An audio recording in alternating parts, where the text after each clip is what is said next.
Hello दोस्तों, तो आपका स्वागत है एक बार फिर से मेरे यूट्यूब चैनल पर। तो हमने लास्ट वीडियो में लिटर्स कंप्लीट कर लिया है और आज के वीडियो में हम अरे पढ़ने वाले हैं। तो चलिए बिना किसी बात के हम वीडियो को स्टार्ट करते हैं। अगर आप अब तक आपने हमारे चैनल को सब्सक्राइब नहीं किया है तो सब्सक्राइब कर दें। तो चलिए हम स्टार्ट करते हैं। तो मैंने ऑलरेडी डॉक्यूमेंट बना के रखा है आपके लिए जो हमें स्टार्ट करना है आज से। तो चलिए मैं स्टार्ट कर लेता हूँ। तो दोस्तों, अरे में क्या है कि अरे में टोटल मैंने 9 टॉपिक्स निकाल के रखे हैं। हम आज के दिन में पूरे 9 टॉपिक नहीं कवर करने वाले हैं। आज के दिन में हम स्टार्टिंग के 4 टॉपिक कवर करेंगे और इसके बाद वाले सेकंड पार्ट में हम आगे के 5 पार्ट कंप्लीट करेंगे और उसके अगले थर्ड पार्ट में हम प्रैक्टिस करेंगे कि कैसे अरे बनाते हैं, कैसे इनिशियलाइज करते हैं, कैसे डिक्लेयर करते हैं, कैसे उसमें वैल्यू पुट करते हैं। ये सब हम प्रैक्टिस करके देखेंगे। तो चलिए बिना किसी बात के हम स्टार्ट करते हैं। तो पहला टॉपिक है इंट्रोडक्शन। तो इंट्रोडक्शन में क्या है कि एन अरे is an index collection of fix number of homogeneous data element. तो दोस्तों, इसका मतलब क्या हुआ? तो इसका मतलब ये हुआ कि अरे ना एक कलेक्शंस ऑफ नंबर का एक वेरिएबल होता है। मतलब कभी मान लो कि मेरे को 10 डेटा स्टोर करना है, 1 से लेके 10 तक नंबर मेरे को स्टोर करना है किसी वेरिएबल में। तो मेरे को 10 वेरिएबल बनाना पड़ेंगे। पर 10 वेरिएबल के नाम मेरे को याद कर पाना मुश्किल है। 10 तो फिर भी ठीक है कि आप 10 तो याद कर लोगे। अब मान लो मेरे को 1 से लेके 100 तक काउंटिंग स्टोर करनी है किसी वेरिएबल में। तो हमें 100 वेरिएबल डिक्लेयर करना पड़ेंगे और उसमें 100 वैल्यू डालना पड़ेगी। और जो कि 100 वेरिएबल्स का नाम हमें याद कर पाना बहुत मुश्किल है। तो उसके लिए आता है अरे। तो होमोजेनियस डेटा एलिमेंट क्या होता है? मतलब होमोजेनियस डेटा एलिमेंट मतलब एक टाइप का डेटा। लाइक कि हम अरे में इंटीजर डेटा स्टोर कर रहे तो हम सिर्फ इंटीजर टाइप का ही डेटा स्टोर कर सकते हैं। कैरेक्टर तो कैरेक्टर, स्ट्रिंग तो स्ट्रिंग। तो इस प्रकार से उससे कहते हैं होमोजेनियस डेटा एलिमेंट। तो अरे क्या होता है कि उसमें हम फिक्स कर देते हैं कि हमें एक अरे बनाना है 10। और वो अरे ना, और उसके अंदर हम 10 वैल्यू पुट कर सकते हैं और उससे हम आसानी से गेट कर सकते हैं। हमें उसके लिए कोई भी वेरिएबल का नाम भी याद करने की ज़रूरत नहीं है। सेम अगर हमें 100 वैल्यू स्टोर करना है तो हम एक अरे बनाएंगे जिसका साइज़ हम 100 डिक्लेयर कर देंगे। और हम अब उसके अंदर 100 वैल्यूज़ पुट कर सकते हैं और 100 वैल्यूज़ हम आसानी से गेट कर सकते हैं। हमें उसका साइज़ या हमें उसके वेरिएबल्स के नाम याद नहीं करना पड़ेंगे, हम आसानी से गेट कर लेंगे। ओके। तो the main advantage of array is we can represent multiple values with the same name so date repeatedly of the code will be remove. Okay. Same point जो मैंने अभी आपको बताया था कि अगर हमें हंड्रेड्स ऑफ वैल्यूज स्टोर करना है तो कोड रिपीट होगा। कोड रिपीट, कौन सा कोड रिपीट होगा? सेम कि हम वेरिएबल नेम्स 100 बार डिक्लेयर करेंगे और उसमें हम 100 बार वैल्यूज पुट करेंगे। ओके। तो यह कोड रिपीट नहीं होना चाहिए, इसलिए यह अरे आता है। Okay. But the main disadvantage of अरे क्या है वो? कि fix in size date is once we created an array, there is no chance of increasing or decreasing the size based on our requirement. Date is to use array concept compulsory, we should know the size in advance which may not possible always. तो ये line का मतलब क्या हुआ? ये line का मतलब ये हुआ कि ठीक है, अभी हम सौ नहीं, अभी हमें पक्का नहीं पता है कि हंड्रेड्स ऑफ नंबर के लिए या कितने नंबर आने वाले हैं। करेक्ट है।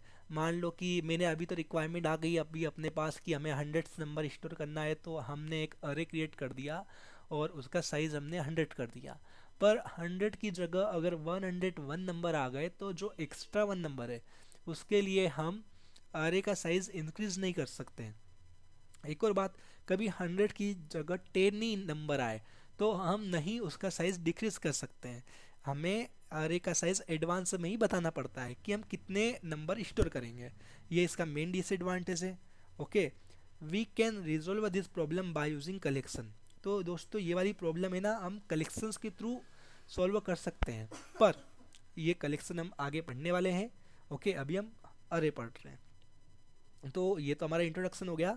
सेकंड पॉइंट पढ़ेंगे अरे डिक्लेरेशन। तो अरे को डिक्लेयर कैसे करते हैं दोस्तों? दो चीज़ें होती है, पहला होता है अरे डिक्लेरेशन, दूसरा होता है अरे इनिशियलाइजेशन। तो अरे डिक्लेरेशन में क्या होता है, जैसे वेरिएबल डिक्लेयर करते हैं पर वैल्यू अपन उसमें पुट करते तो उसको क्या कहते हैं, value initialization. Okay, variable initialization कहते हैं। तो उसी प्रकार हम सिर्फ अरे डिक्लेयर कर रहे हैं, अभी उसके अंदर कोई वैल्यू इनिशियलाइज नहीं कर रहे हैं। ओके, तो इनिशियलाइजेशन बाद में करेंगे। तो पहली बात तो क्या है कि सिंगल, पहले हम क्या देख रहे हैं, अरे डिक्लेरेशन में सिंगल डायमेंशनल अरे देख रहे हैं। ओके, तो कैसे डिक्लेयर करते हैं? डिक्लेयर करने का सिंपल है, डेटा टाइप्स एंड दो हमें ब्रैकेट लगाना पड़ते हैं और जो वेरिएबल का नाम है वो देना पड़ता है, और बस ये हमारा हो गया अरे डिक्लेरेशन। ओके, इसको डिक्लेयर करने की भी अलग अलग वे हैं। हम डेटा टाइप के साथ में भी दो ब्रैकेट का यूज़ कर सकते हैं, डेटा साथ में हम वेरिएबल के साथ में भी बॉक्स यूज़ कर सकते हैं, और वेरिएबल के नाम के बाद भी हम बॉक्स यूज़ कर सकते हैं। यह थ्री वे हैं उसे डिक्लेयर करने के। ओके, अब आगे बढ़ते हैं। At the time of declaration we can't specify the size, otherwise we will get compile time error. तो दोस्तों मैं बता दूं कि जब हम अरे को डिक्लेयर करते हैं तब हम उसमें साइज मेंशन नहीं कर सकते हैं। ओके, अगर ऐसा करेंगे तो हमें क्या आएगी, कंपाइल टाइम एरर आएगी। तो हम साइज कम मेंशन करेंगे, मैं आगे बताने वाला हूँ, फिर भी मैं आपको बता देता हूँ कि जब हम अरे को इनिशलाइज करेंगे, जब इक्वल टू लगा के उसकी वैल्यू देंगे, जिस प्रकार हम वेरिएबल क्रिएट करते थे कि इंट ए इक्वल टू लगा के 5 लिखते थे, तो उसी प्रकार अभी ये सिर्फ डिक्लेयर है, कभी इसके इक्वल टू लगा के कुछ वैल्यू लिखूंगा तो वो इनिशियलाइजेशन कहलाएगा। तो at the time of declaration we can't specify the size. Okay, मतलब जब हम डिक्लेयर कर रहे हैं तब हम साइज को नहीं दे सकते हैं। ओके, ये इनवैलिड है, ये वैलिड है। हम ये सब प्रैक्टिस करके भी देखेंगे, कोई घबराने वाली बात नहीं है। वैसे ही टू डायमेंशन अरे कैसे डिक्लेयर करते हैं, तो एग्जांपल देखेंगे। हम डेटा टाइप के साथ में दोनों ब्रैकेट लगा सकते हैं और बीच में स्पेस लगा के भी वेरिएबल का नाम लिख सकते हैं। डेटा टाइप के बाद में स्पेस लगा के भी हम दो बॉक्स लगा के भी वेरिएबल का नाम लिख सकते हैं।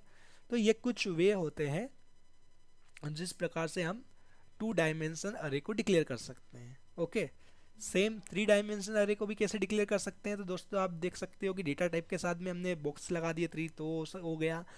डेटा टाइप के बाद में हमने प्रीफिक्स लगा दिया हमारे वेरिएबल नेम के साथ में बॉक्स का, तो भी वो हो गया डिक्लेयर।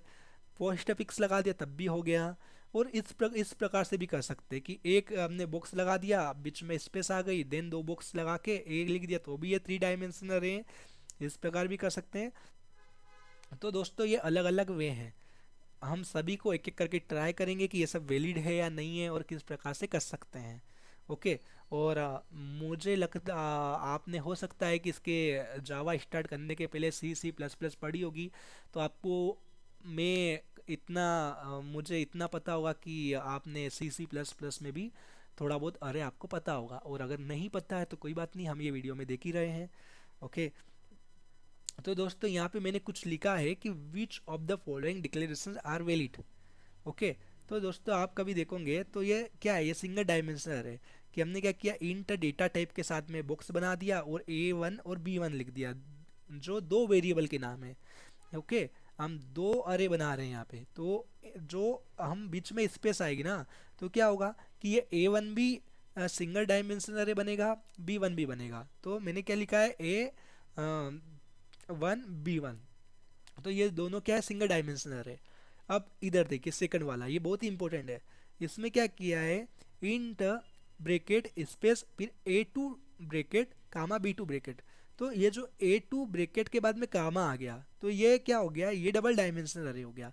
पर इसका और B2 का इंटू होगा तो ये कितना हो गया, सिंगल डायमेंशनल अरे हो गया। ओके, पर अगर हम भले स्पेस लगा दे, पर अगर वो आगे हैं, फर्स्ट वेरिएबल के आगे हैं बॉक्स, तो जो A3 और B3 दोनों क्या रहेंगे, डबल डायमेंशनल अरे रहेंगे। ओके, आई होप आपको समझ में आ रहा होगा, पर ये आप आपके दिमाग में बात बिठा लो कि इस प्रकार से कुछ होता है, हम प्रैक्टिस करके देखेंगे। वैसे ही अगर हम ए के केस में तो ठीक है कि ए के केस में हम पीछे लिख सकते हैं, पर ऐसे बी के साथ में नहीं कर सकते।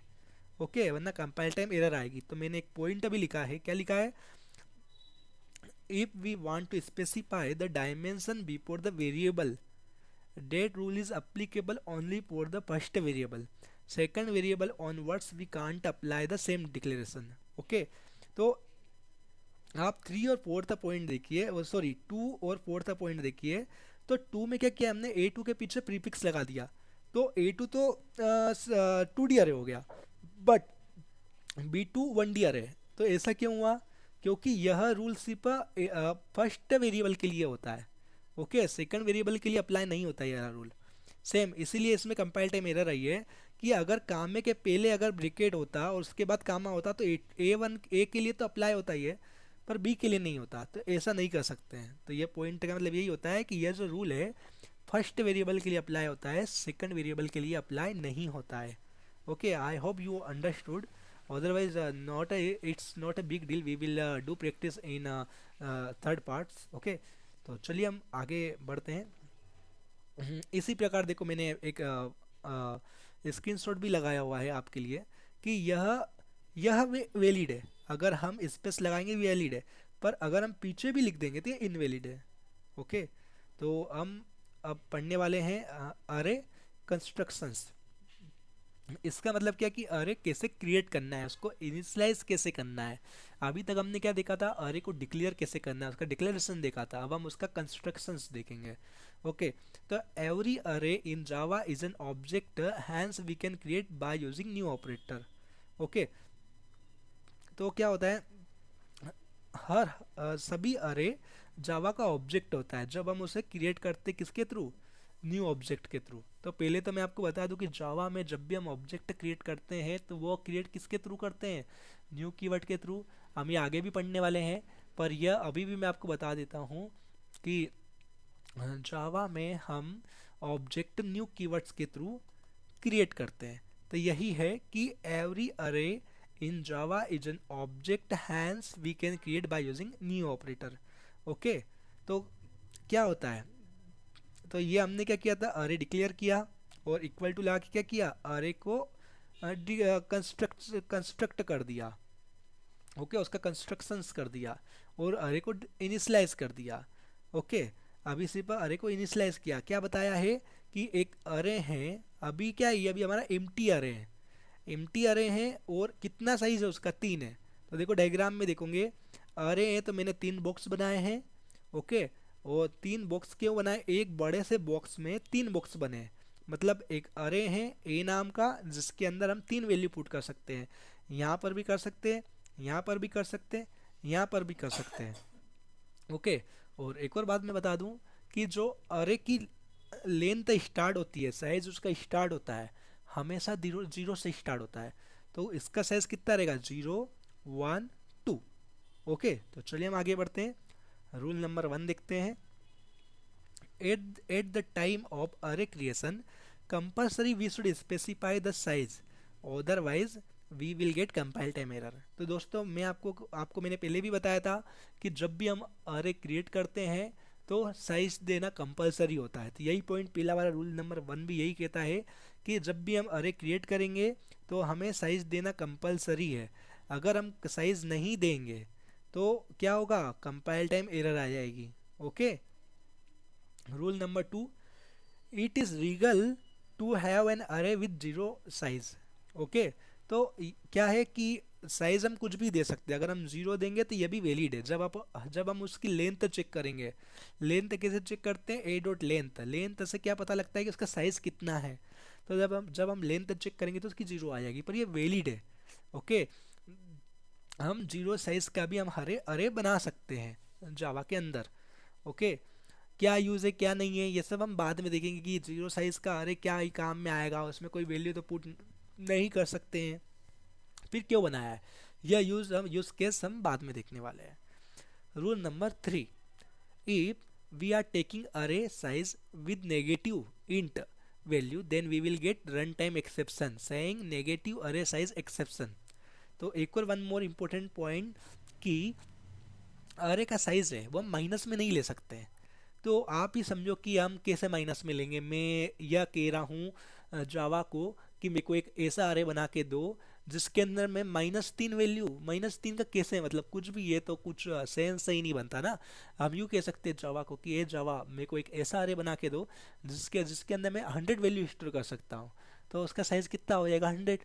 अब -3 क्या होता है, तो अगर हम -3 या नेगेटिव इंटीजर वैल्यू कब का हम साइज़ लेंगे तो ये रन टाइम एरर आएगा। क्या आएगा, negative array size exception. Okay, चलिए रूल 4 पढ़ते हैं। तो the allow data type to specify array size are byte sort care in by mistake if we are using any other type we will get compile time error। तो दोस्तों इसका मतलब क्या है, तो ये जो आप साइज देख रहे हो ना, ये जो आप साइज देख रहे हो, ये वाला साइज देख रहे हो या नीचे, तो ये जो साइज में हम कौन कौन सी वैल्यू ले सकते हैं, तो इसमें हम क्या क्या ले सकते हैं, केयर ले सकते हैं, बाइट ले सकते हैं, सॉर्ट ले सकते हैं, इंटर ले सकते हैं। 4 टाइप की वैल्यू ले सकते हैं। Apart from this 4 data type if we will use any other data type then we will get compile time error. Okay, अगर यह 4 डेटा टाइप के अलावा अगर हम कोई भी और डेटा टाइप लेंगे तो हमें कंपाइल टाइम एरर आएगी। तो दोस्तों देखो अभी इसमें क्या क्या है ना, फर्स्ट एग्जांपल में आप देखोगे तो हमने अरे डिक्लेयर किया है, और जब अरे क्रिएट कर रहे हैं तो हमने क्या किया, उसके पैरामीटर के अंदर हमने ए दे दिया, ये ए केयर में दिया हुआ है, सिंगल कोट्स में दिया, कैरेक्टर वैल्यू ए। तो आपको पता होगा कि ए हमने पिछले 2 प्रोग्राम में भी देखा था कि ए किसकी अस्की वैल्यू है, 97 की। तो इसका डिफॉल्ट साइज कितना हो जाएगा, इसका साइज कितना ये क्रिएट कर देगा, एक अरे जावा क्रिएट करेगा जिसका साइज रहेगा 97। मतलब एक अरे क्रिएट करके देगा हमें जावा जिसके अंदर हम 97 वैल्यू स्टोर कर सकते हैं, 0 से लेके 96 तक। तो 0 और 96 कितना हो गया, 97, क्योंकि अपन 0 को भी इंक्लूड कर रहे हैं। उसी प्रकार हम बाइट टाइप की वैल्यू को भी ले सकते हैं। हमने क्या किया, एक बाइट बी इक्वल टू 10 नाम का वेरिएबल बनाया है, और वो बी नाम के वेरिएबल को किस में यूज़ कर रहे हैं, हम इसमें यूज़ कर रहे हैं। तो हम बाइट टाइप का भी हम वेरिएबल ले सकते हैं।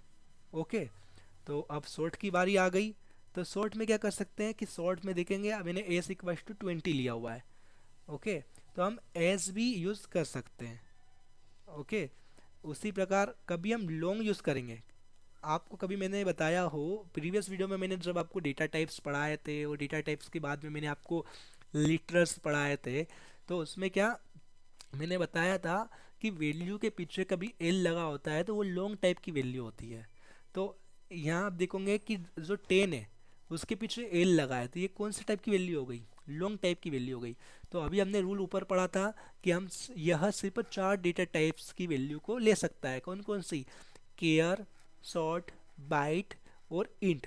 लॉन्ग नहीं आता है, तो लॉन्ग के केस में क्या आएगा, इनवैलिड, ये कंपाइल टाइम एरर देगा। उसी प्रकार अगर कोई वैल्यू हम पॉइंट में ले रहे हैं और उसके पीछे एप नहीं लगा है तो वो फ्लोट वैल्यू तो नहीं है, फिर कौन सी वैल्यू है, डबल वैल्यू है।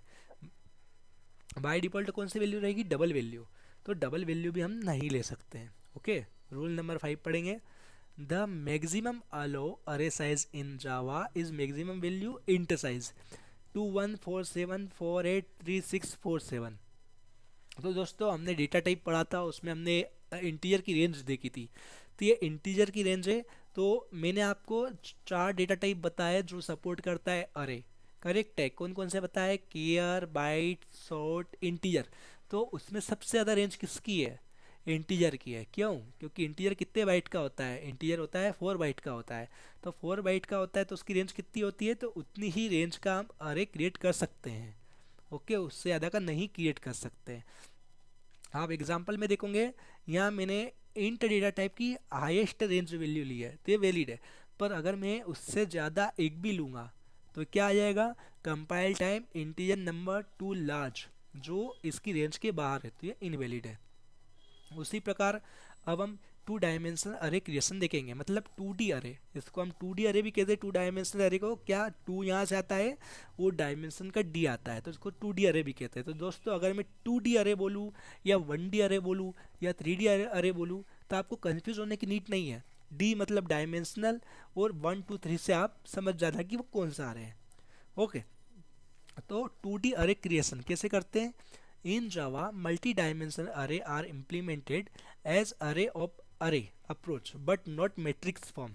तो कभी आपने सी ओ सी प्लस प्लस में कभी अरे पढ़ा होगा, तो वहाँ पर अरे मैट्रिक्स फॉर्म में होता है। हाँ, मैं उम्मीद करता हूँ कि आप मेरे जावा के सेशन से पहले सी सी प्लस प्लस थोड़ा थोड़ा पढ़ के आए होंगे, एटलीस्ट बेसिक नॉलेज लेके आए होंगे। तो जो सी सी प्लस प्लस में अरे होता है उसमें मैट्रिक्स फॉर्म में होता है, पर जावा में मल्टी डायमेंशनल के फॉर्म में होता है। तो वो कैसे, तो चलो मैं आपको आगे बताता हूँ।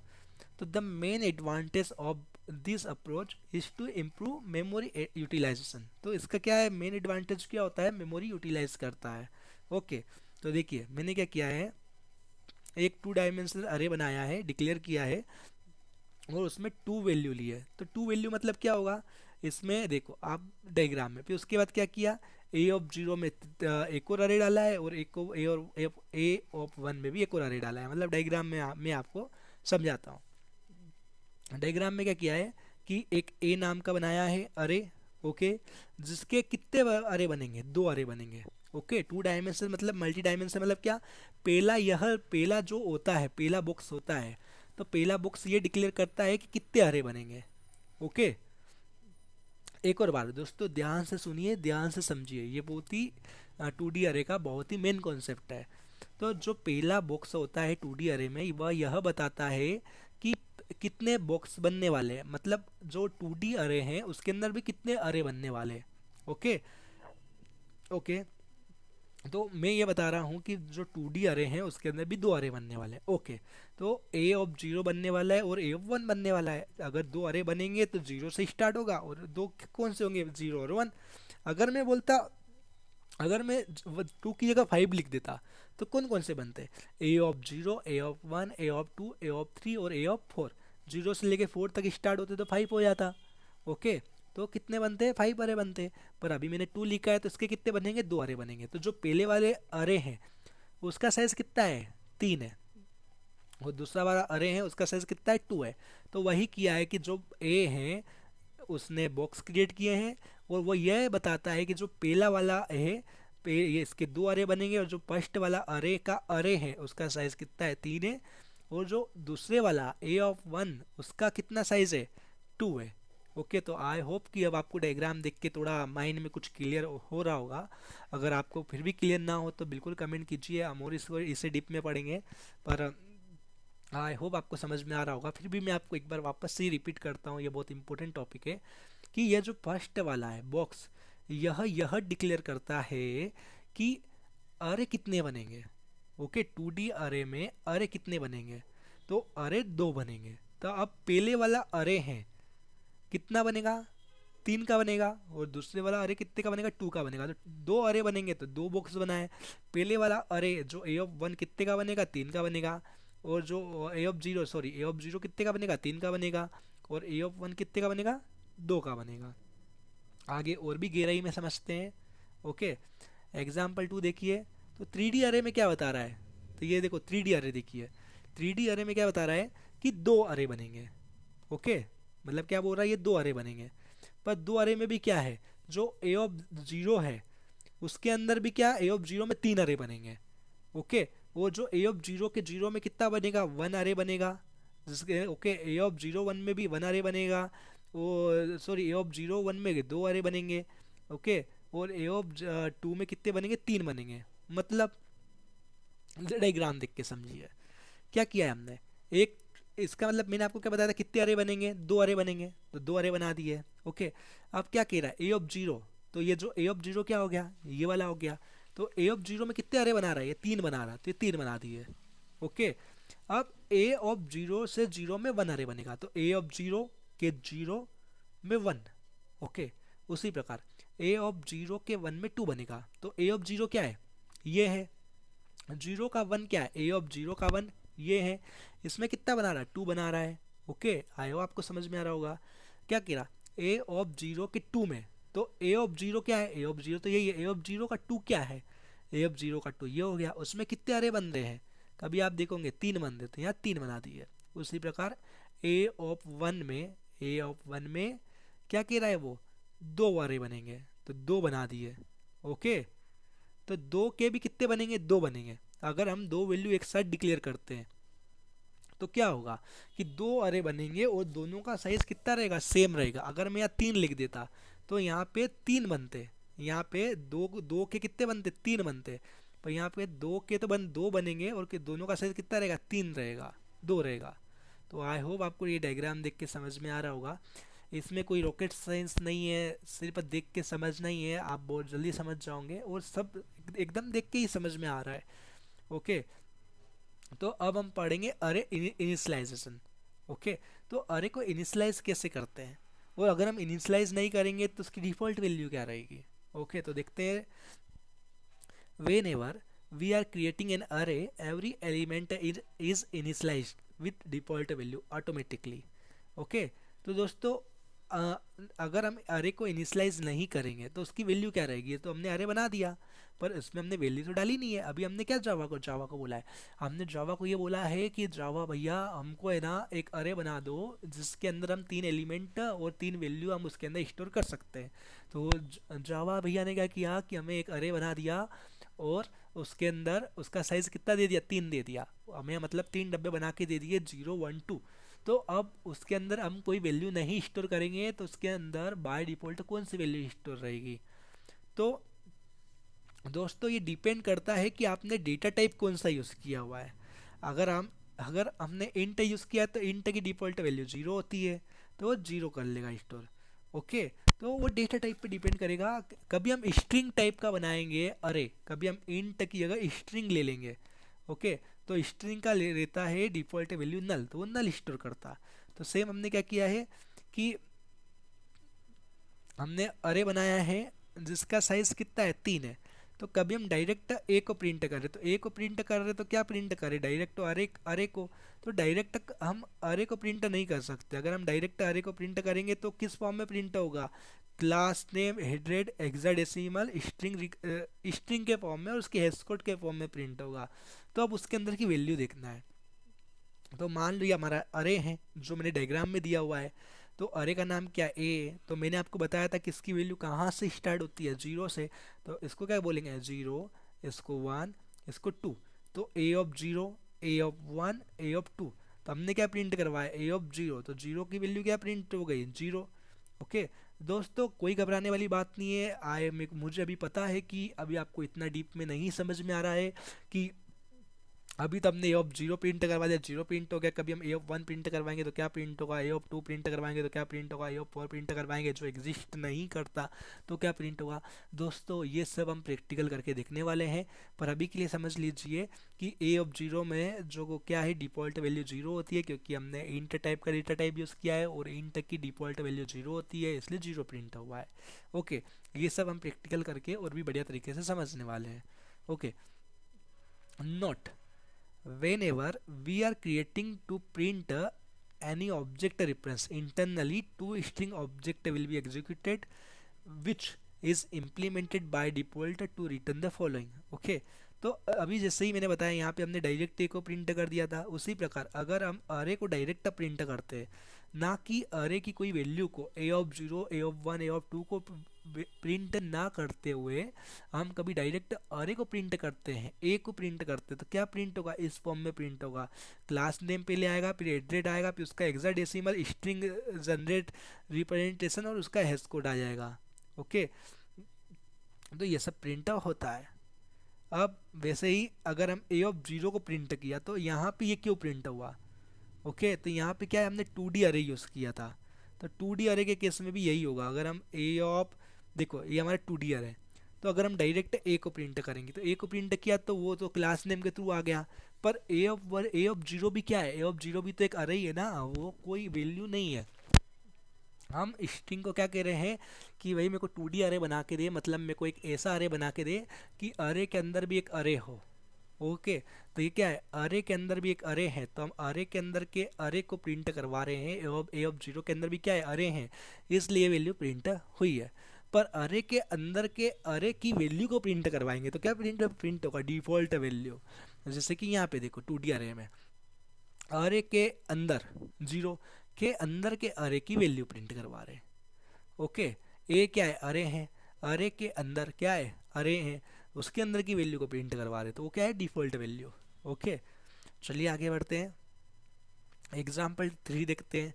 इसमें क्या है, इसमें मैंने एक 2D अरे क्रिएट किया है। ओके, मतलब 2 अरे क्रिएट किए हैं। अब पहले मैंने डायरेक्ट ए को प्रिंट कर दिया तो क्या आ गया, इसका क्लास नेम वगैरह हेक्साडेसिमल फॉर्म प्रिंट हो गया। अब अगर मैं ए ऑफ जीरो को प्रिंट कर रहा हूँ तो नल आ गया। तो अब बहुत बोलेंगे कि यहाँ पे नल क्यों आया, यहाँ पे भी तो सेम आना चाहिए, जिस प्रकार यहाँ पे सेम आया था, ये भी तो 2D अरे हैं। पर यहाँ पे अरे को हमने इनिशलाइज कर दिया था, यहाँ देखो हमने अरे को इनिशलाइज नहीं किया है।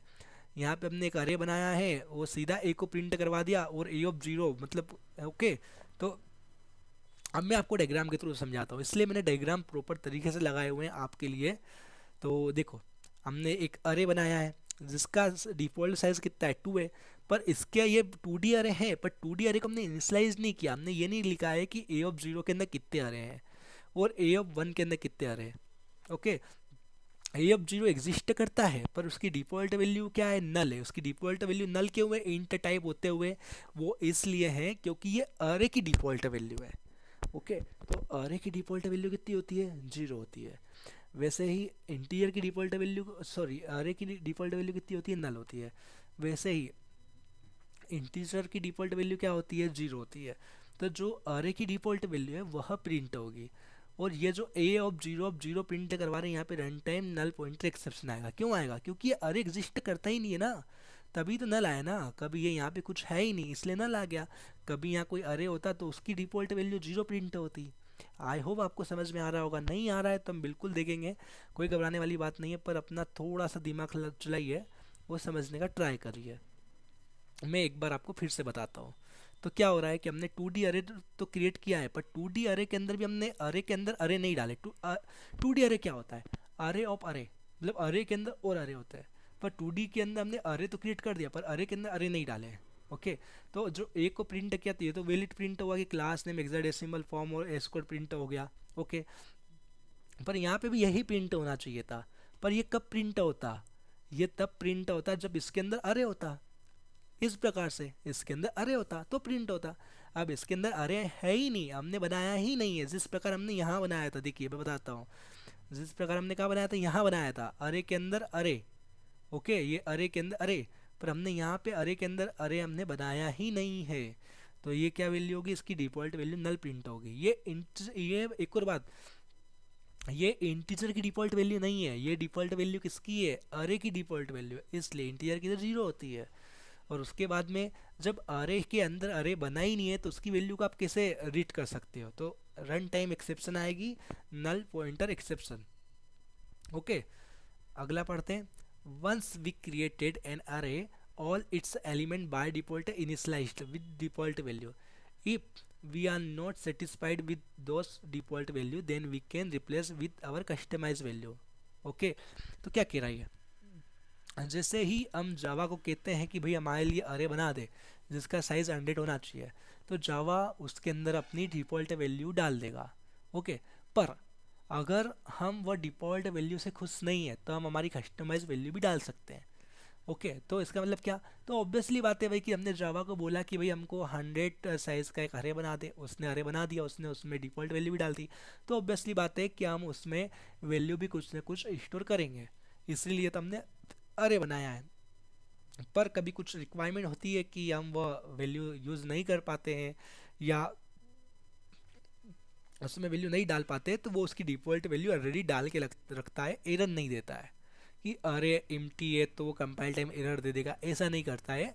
जो उसकी डिफ़ॉल्ट वैल्यू है वो प्रिंट कर देगा। ओके, तो देखिए ये क्या किया हुआ है हमने, ये हमने एक अरे बनाया हुआ है जिसका साइज़ कितना है, 4 है। ये कौन सा अरे दोस्तों, ये 1D अरे है, जिसमें 1 बॉक्स होता है 1D होता है, जिसमें 2 बॉक्स होता है 2D होता है, जिसमें 3 बॉक्स होते हैं वो 3D होता है।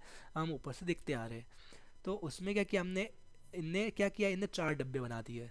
ओके, देखो इसने 4 डब्बे बना दिए, चारों में डिफ़ॉल्ट वैल्यू क्या है, 0 0 0 0 है। ओके, तो अब हमने क्या किया, पहले ए ऑफ 0 के अंदर 10 डाल दिया, तो वो क्या करेगा, 0 को काट के क्या करेगा, उसमें 10 स्टोर कर देगा।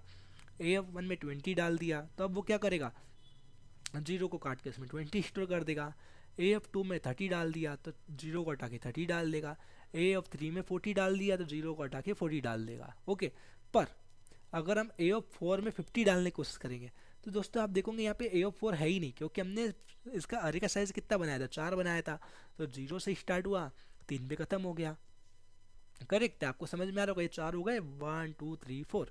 ओके, पर अगर हम पांचवें नंबर पे कुछ डालने की कोशिश करेंगे, मतलब ए ऑफ 4 में कुछ डालने की कोशिश करेंगे, तो क्या बोलेगा, रन टाइम एरर देगा। क्या बोलेगा, अरे index out of bound exception देगा। उसी प्रकार अगर हम माइनस में डालने की कोशिश करेंगे तो भी सेम एरर देगा।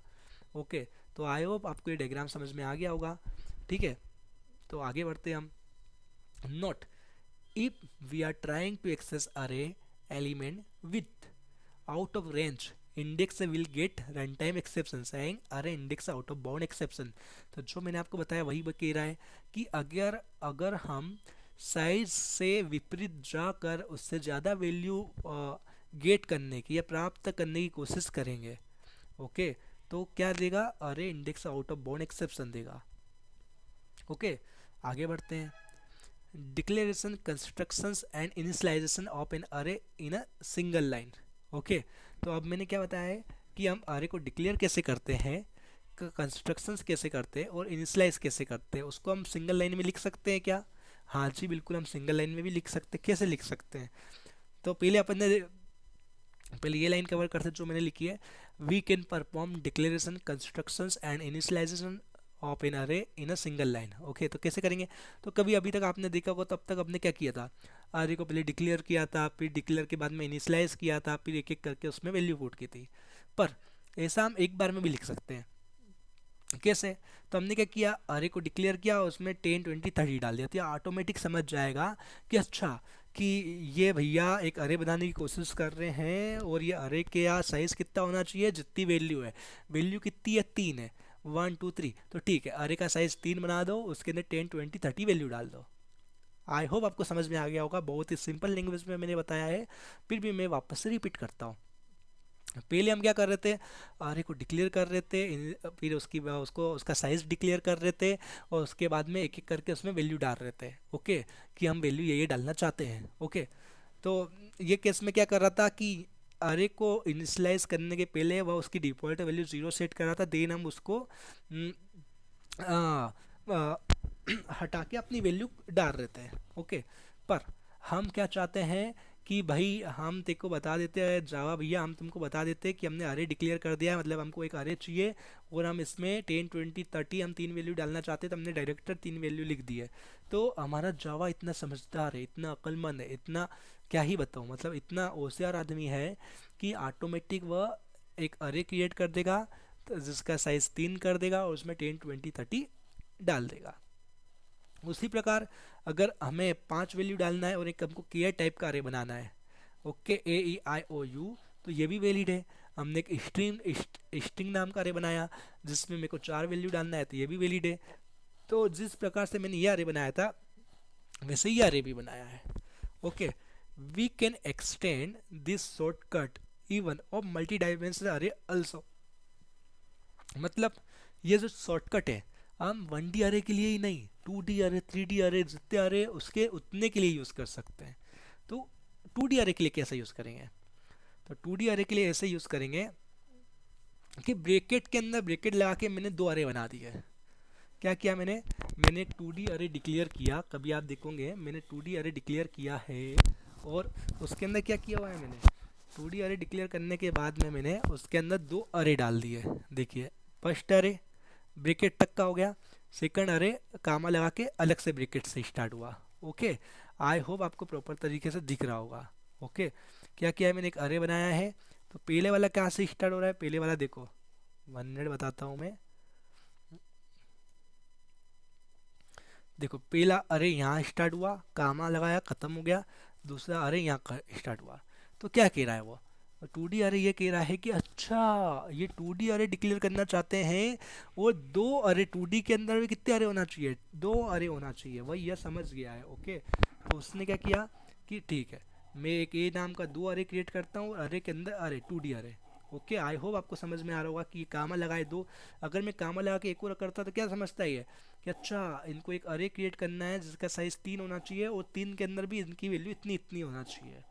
ओके, कभी मैं यहाँ पे मान लो कि कभी एक और मैं क्रिएट करता तो यहाँ पे क्या होता है, एक और डब्बा बन जाता, उसकी वैल्यू आ जाती।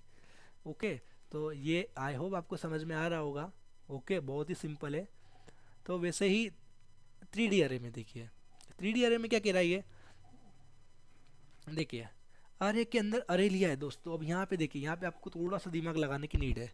क्या किया है इसमें, देखो पहला दूसरा तीसरा ब्रैकेट, तीसरे ब्रैकेट में क्या लिया है, ये पहला अरे बना है। ओके, ये दूसरा अरे बना है और ये एक और ब्रैकेट क्लोज हो गया है। तो ये पहला अरे यहाँ तक हो गया। ओके, फिर दूसरा अरे वापस से यहाँ से लेके कहाँ तक चला, ये यहाँ से लेके कहाँ तक चला है, यहाँ तक। कहाँ तक, ये यहाँ तक चला।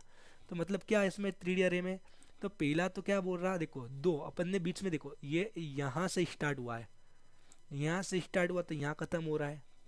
दो ब्रैकेट स्टार्ट हुए ना एक साथ, दो ब्रैकेट एक साथ स्टार्ट हुए, दो ब्रैकेट एक साथ कम खत्म हुए। वैसे ही दो ब्रैकेट एक साथ स्टार्ट हुए, दो ब्रैकेट कम खत्म हुए। तो वो क्या समझा, अच्छा दो, अच्छा मेरे को स्टार्टिंग में तो दो एक अरे बनाना है जिसका साइज कितना रखना है, दो रखना है। ठीक है, इतना समझ में आ गया। फिर उसने क्या समझा, जो पहले वाला है, पहले वाले का साइज कितना होना चाहिए, पहले वाले का साइज दो होना चाहिए। क्यों, क्योंकि देखो पहले वाले के साइज में ये हमने दो लिया हुआ है, तो पहले वाले का साइज उसने कितना कर दिया, दो क्रिएट कर दिया। अच्छा, और दूसरे वाले का साइज कितना होना चाहिए, दूसरे वाले का साइज कितना होना चाहिए, तीन करना चाहिए। तो उसने कितना क्रिएट कर दिया, तीन कर दिया। ओके, दो कर दिया, तीन कर दिया। अब उसे समझ में, अच्छा पहले वाले के अंदर भी क्या कर रही है, पहले वाले के अंदर भी ये एक और अरे क्रिएट कर रहे हैं। कभी अपन देखेंगे पहले वाले के अंदर भी क्या कर रही है, एक और अरे क्रिएट कर रहे हैं। अच्छा कितना है उसका साइज, तीन है, तो उसने तीन क्रिएट कर दिया।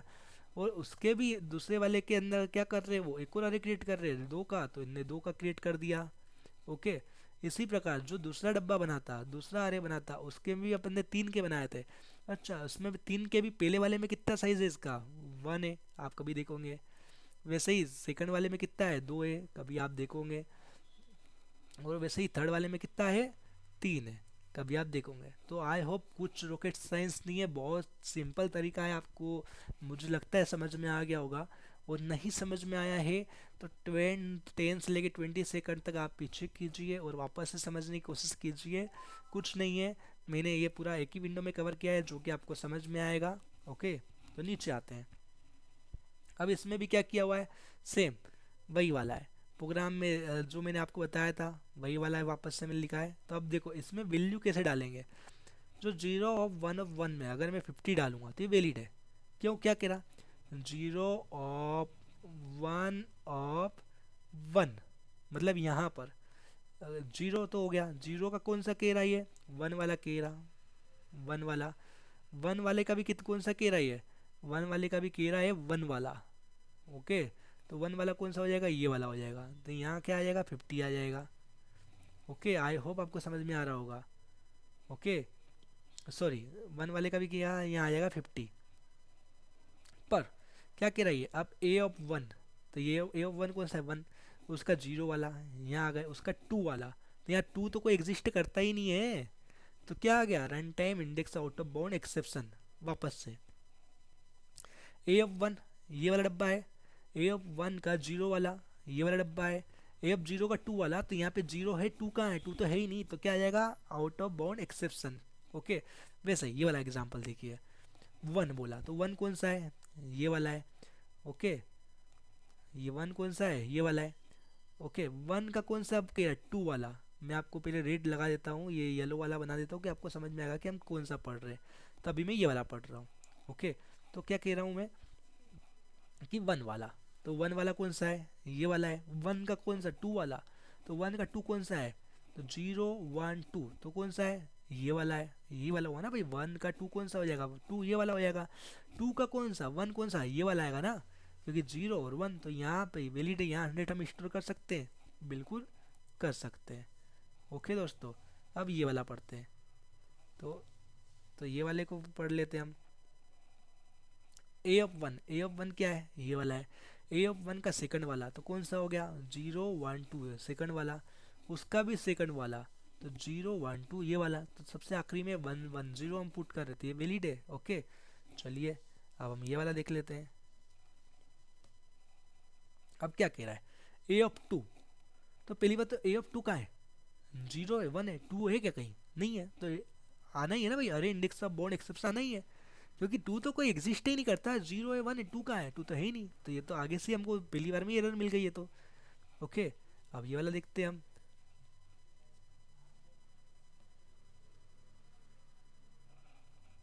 अब क्या है, A of one, A of one में क्या है, A of one, A of one के भी वन में क्या है, ए ऑफ वन का भी वन कौन सा है, ये वाला, उसके भी वन में क्या है, वन। तो इसमें क्या है, 80 है, 80 है ना दोस्तों, तो 80 प्रिंट हो जाएगा, तो ये भी वैलिड है। ओके तो दोस्तों, आई होप आपको समझ में आ गया होगा, नहीं समझ में आया हो तो एक बार वापस से देखना, पर कोई घबराने की बात नहीं है। हम सेम हर एक प्रैक्टिकल में क्रिएट करने वाले हैं, वो सेम वैल्यू मैं आपको प्रिंट करके बताऊंगा, और किस तरीके से प्रिंट हो रही ये सब भी मैं आपको बताने वाला हूँ। ओके, अब आगे बढ़ते हैं।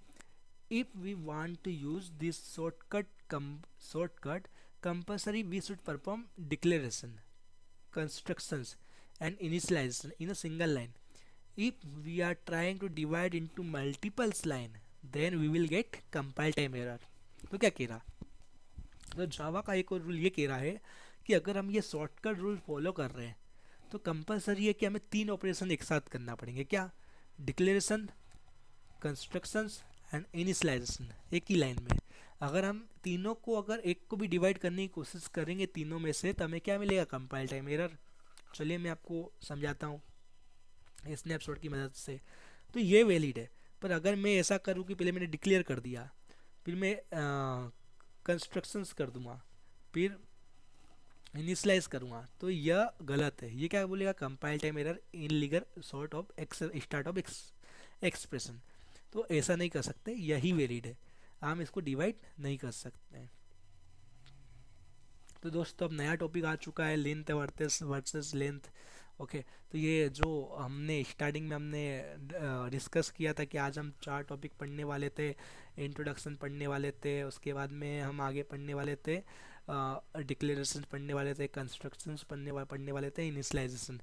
तो दोस्तों हमने पढ़ा आज के वीडियो में कि अरे क्या होता है, 1D अरे क्या होता है, 2D अरे क्या होता है, 3D अरे क्या होता है, उन्हें डिक्लेयर कैसे करते हैं। ओके, डिक्लेयर करते टाइम हमें साइज़ नहीं देना पड़ता है। ओके, और अलग अलग तरीके से हम डिक्लेयर कर सकते हैं। फिर कंस्ट्रक्शंस की बात करें तो दोस्तों उसको बनाते कैसे हैं, उसका साइज़ कैसे डिक्लेयर करते हैं, 2D अरे का साइज़ कैसे डिक्लेयर करते हैं। इनिशियलाइजेशन में उसमें वैल्यू कैसे पुट करते हैं, 1D अरे में वैल्यू कैसे पुट करते हैं, 2D अरे में कैसे पुट करते हैं, 3D अरे में पुट कैसे करते हैं, उसका डायग्राम कैसे बनता है, वो इंटरनली किस तरीके से काम करता है, किस तरीके से वैल्यू स्टोर करता है, उनकी डिफ़ॉल्ट वैल्यू क्या स्टोर रहती है। अगर हम वैल्यू स्टोर नहीं करेंगे और डायरेक्ट प्रिंट करवाने की कोशिश करेंगे तो क्या प्रिंट होगा, हमने आज के वीडियो में ये सब पढ़ा है। तो चलिए दोस्तों, आज के लिए इतना ही काफ़ी है। हम अगले वीडियो में पढ़ेंगे लेंथ वर्सेस लेंथ पढ़ेंगे, एनोनिमस अरे पढ़ेंगे, अरे एलिमेंट असाइनमेंट पढ़ेंगे, और अरे वेरिएबल असाइनमेंट पढ़ेंगे, और उसके अगले वीडियो में हम प्रैक्टिस करके देखेंगे। तो दोस्तों अगर आपको थोड़ा बहुत भी समझ में आ रहा हो तो वीडियो को लाइक करें और चैनल को सब्सक्राइब करें, हमारे साथ ऐसे ही बने रहिए, हम आगे और भी बढ़िया डीप में समझने वाले हैं। ओके, तो चलिए दोस्तों, मिलते हैं हम अगले वीडियो में, तब तक के लिए अपना ध्यान रखिए।